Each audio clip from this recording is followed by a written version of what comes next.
আজকে এমন একটা আগুনের কথা বলবো যে আগুনের কথা শুনলে মানুষ চিৎকার করে ওঠে, সমস্ত পৃথিবীর মানুষ চিৎকার করে ওঠে। সেই আগুনটি হলো জাহান্নামের আগুন।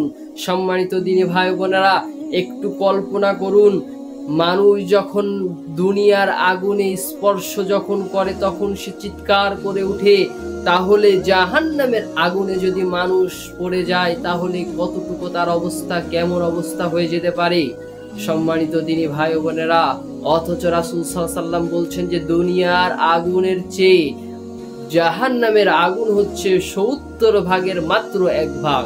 তাহলে এই দুনিয়ার আগুন কিছুই নয়, দুনিয়ার আগুনই আমরা সহ্য করতে পারি না, কিন্তু জাহান্নামের আগুন কিভাবে সহ্য করতে পারবো? তাহলে একটু কল্পনা করুন, দুনিয়াতে আমরা কি কাজ করে যাচ্ছি, যেই কাজের প্রতিফল আমাদেরকে জান্নাতে নিয়ে যাবে না জাহান্নামে নিয়ে যাবে। সম্মানিত দিনী ভাই বোনেরা, তাহলে আমাদেরকে চেষ্টা করতে হবে যে জাহান্নাম থেকে বাঁচা।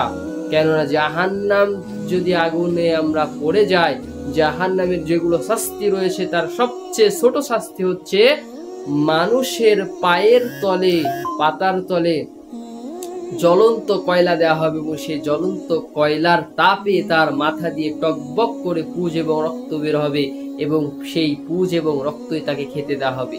তাহলে জাহান্নামের খাদ্য